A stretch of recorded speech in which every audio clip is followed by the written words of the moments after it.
Any of your friends or African Americans have you encountered? Like, are they excited about coming to Kenya?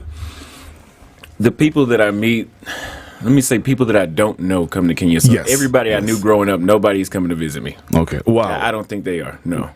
It's usually that way for most expats. Yeah. Yeah. Yeah. And why don't It's they always want to? strangers you meet. Oh, interesting. So how come your family doesn't want to come visit you? Well, my family may be them. Okay. They haven't done it yet. Yeah. So, yeah, it still stands true. Okay. Okay. Greatness. What about you, man? What exactly do you like about Kenya, for example? I think the better question would be what don't I like about Kenya? Oh. Like I don't have like I love everything. I love the people.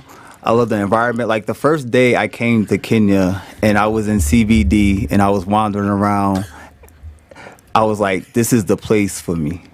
Cause like I used to live in Tanzania, and Tanzania is cool. Like Tanzania is my first African country. I love it. Yeah. It's always my first love. But like I don't want to leave Kenya ever. Ever. So this is your home now. Yes, sir. You're probably going to have a family here. Yes, sir. Wow.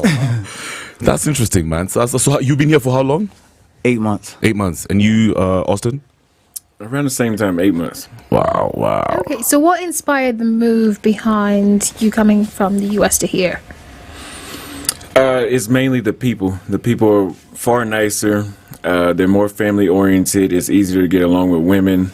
And just people in general, you know your neighbors here. As opposed to the States, you could live 15 years next to somebody, you wouldn't know them. Yeah. Yeah. I find that interesting. What about you? Yeah, so like I lived on a continent before. Like I lived in Tanzania for a year. So I was like, I never been around East Africa. I only been to Tanzania. So I was like, let me go to like Kenya, Uganda, Rwanda.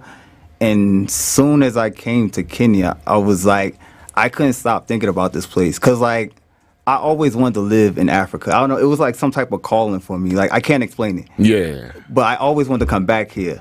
And it's just like Kenya, it just stole my heart. Like it's like an energy. And once you leave, like I've been around the world again. Like I went through Asia, I went through Europe, and Kenya's always in the back of my mind, like calling me home, like come home, Narudi Kaka. Narudi. What would you say are the most biggest cultural differences you guys have experienced, between the US and Kenya when you got here? Like something like, whoa, just stuff that knocks you off balance for some minutes. Everyone speaking to everybody. Or being able to speak to everybody. Like we're social, very social. Mm-hmm. Okay. Yeah, like that's one of the big things. Like people are very open and people are very helpful. Yeah. Like in the States, like you could damn near be on fire and they won't even take the time to spit on you to put out the fire. Really? Yeah, like I just went back to the States last month and I did an experiment where I was like, how can you have a social life in America? So I just went to New York City because I'm from New Jersey, and I went around for like 8 hours trying to talk to people. And I only got 3 people to stop and actually have a conversation with me. What? Wow. No one has your time. Guys are busy doing their own thing. Yeah, one girl tried to fight me. Why? Why would she just try to fight you? I don't know. I was doing a live stream. I was just saying hello. I said hello to her. She said, I can't say it on air. Yeah. But yeah, she said that to me in the middle of Times Square, and I was like, for a moment, I had this like moment of sorrow, like, damn, can I really, like, this is going to be life? I can't even talk to people. And then I remember, I don't have to be here. I could just go back to Nairobi. Exactly. So actually bouncing off that statement, so does it mean that you really don't feel at home, like you're at home while in America? No. Absolutely not. I don't fit in there. Yeah. No. Are you serious? My personality is for a place like this. Yeah. Yeah. What exactly does it make you feel like you fit in America? Is it the racism thing? Is it like... I didn't experience racism while I was there. It's just people being unnecessarily rude. People not wanting to socialize. Like if I go out here in the mall, I can talk to anybody. Mm-hmm. There, it's like people go out just to hang out with who they came with. Yeah. I can speak on it. Like I experienced racism multiple times in America, from like as young as high school. Like one time, me and my friend were standing. We was waiting for it was like a college party, and we were just standing on the corner waiting to go in the party. And the cops rolled up on us and was like, "What are y'all doing out here?" We're like, we're waiting to go in the party right there. Exactly. There's like, do you have ID? Like, no, we're teenagers. I don't have a driver's like. What ID am I gonna have? Like, why don't you sit down on that curve right quick? let's call your parents and confirm who you are. I'm like, we're going to a party. Have you had an encounter with Kenyan police? No. Oh, interesting. I haven't. You have one?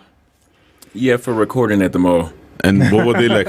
How did you handle the situation, or how did they handle the situation? I can't say it. I know where you're going with that one. I can't say it. No, but generally, how do you find Kenyan cops compared to American cops? Just generally, like very lax, very lax. That can be good and bad. Yeah, they can be good and bad depending on the mood, isn't it? Well, I mean, it could be bad as a safety issue. Yeah. Well, easy. So what do you think about the party life? Because us guys met at an event, Pop and Chill. Of course, I've also been following your socials, and I thought that was a really interesting event. So many Americans in that event as well. No. How do you guys gauge the party lifestyle here? How guys enjoy themselves and nightlife as well? I don't know. What are your thoughts? I think personally, Nairobi has the best nightlife in the world. And what? I agree. I agree too. Yeah, because I've been like, no shot. Like I love Uganda. Shout out to Uganda, but like it sucks there. Yeah, but but people. Okay. I'll say something about Uganda in a bit. Proceed. People kept telling me like Uganda, well, Kampala to be Pacific, has the best nightlife in East Africa, and then I went there and I'm like, yo, what is this? No. Do you know what they meant? The ladies there are so submissive. JP, you know what I mean. Yeah, compared to Kenyan women, actually. Kenyan women are tough. Anyway, maybe to us guys, but have you been to America? Yeah. No. Anyway, continue, kid greatness. Yeah, so I'm looking. I'm like, what is this? There's nothing going on. Like the ratio is horrible. There's 95% men, 5 women. This is in Kampala. This is Kampala. This is like, I thought I was going crazy, but I went to 23. I counted it, 23 clubs, and the best one I found, the ratio was probably like 90% men, 10% women. I'm like, this can't be done, and it was boring. Like, yeah, it's all women. It's gonna be boring. Yeah. Even all men. I mean, all men. Yeah. So, let's talk about your first month here for both of you. What were some of the changes that you had to make to be able to adjust here? Coming from I really the didn't have to States? make any changes. Like you said, it wasn't a culture shock really coming here. I felt I could just be myself. Yeah. To this day, I don't think I've changed much of what I usually do. Right. Yeah. Yeah, I agree. Because like it was just like walking. Like I feel like this is like the easiest transition for African Americans because it's like there's no culture shock. You just walk right in. They know all the I don't have to change my speech patterns. Like I can say like, "Oh, I'm Gucci," and people will understand that. I say that in Tanzania. They might say like, "What are you talking about? You need Gucci? Like what? You need a Gucci sneaker?" Yeah, but see, that's the thing. The reason many foreigners like Kenya, and the reason it's very cosmopolitan, for example, is because of there's too many nationals around. Yeah, so we have like a very global vibe to our social setting. Anyone can easily fit in, for example. But when it comes, I want to go back to this conversation for the women. Yeah, there's a brother, there's a guy from America that you interviewed actually. I don't know where you guys were, and then you asked him about how he met his partner, and I think he mentioned how I think he met her at Karura. Yeah, something like that. And one thing that stood out for me in that conversation, he said how majority of the women that he met in Kenya are very submissive, right? Like they know how to play the role, like just they're not really argumentative, very calm. You know what I mean? Like you can easily find a wife over here compared to back home. Is that true?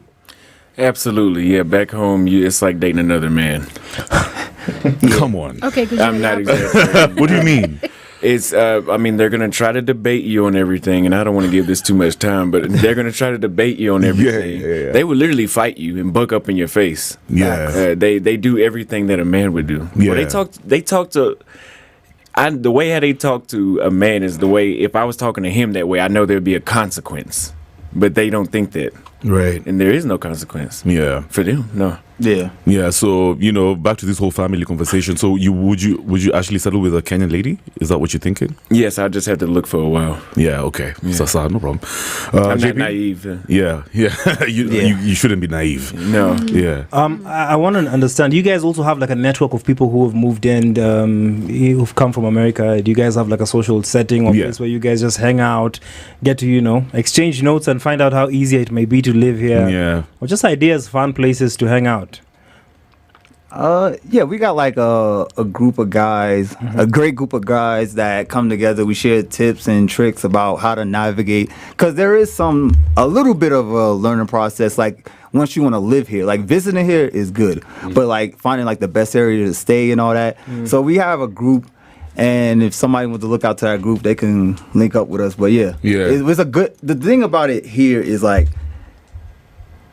you can kind of find any group you want in Kenya. Like if you're like looking for other African Americans, you're looking for other Indians. Like I feel like Kenya is like a melting pot, and Kenyans are very worldly. Like they're curious about the world. So you can find whatever you want. Like you want to go salsa dancing, you could do that. If you want to go, I don't know, throw axes, you can do that.